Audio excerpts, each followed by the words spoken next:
Dalawa ang namatay sa pananalasa ng bagyong Enteng sa Northern Samar. Sa Quezon Province naman, naabot sa 200 pamilya ang inilikas dahil sa pagbaha.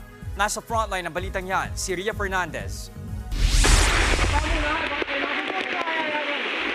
Sinuong ng mga rescuer ang baha at malakas na ulan para masagip ang isang buntis sa Bordeos, Quezon Province. Isinakay nila ang buntis sa stretcher hanggang sa madala sa evacuation center. Apektado rin ng baha ang iba pang bahagi ng Quezon. Ang ilog na ito sa Lucena City, umapaw, hindi na makadaan ang maliliit na sasakyan.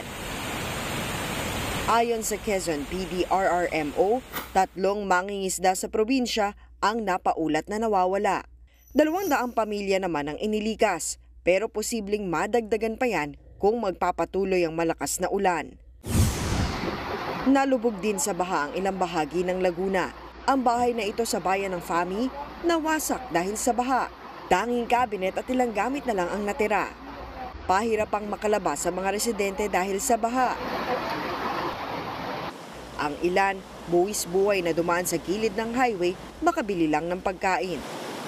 Pinatay na muna ang supply ng kuryente sa buong bayan. Pakatay lang po, meron lang po kaming ihatid.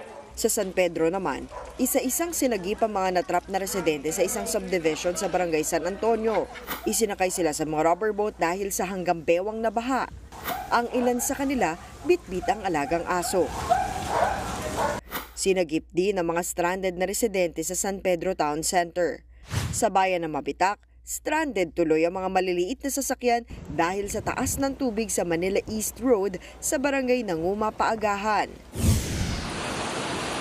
Gaya sa Laguna, nalubog din sa baha ang ilang bahagi ng Cavite.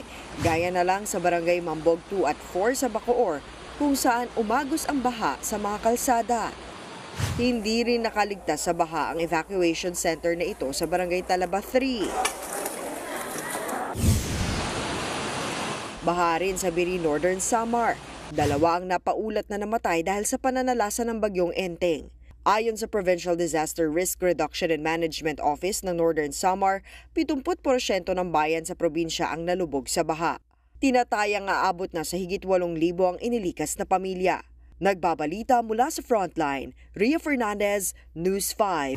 Mga kapatid, Jess De Los Santos po, huwag magpahuli sa mga umaaksyong balita at napapanahong issue sa bansa. Para sa mas malawak na balitaan, mag-subscribe at mag-follow sa social media pages ng News 5.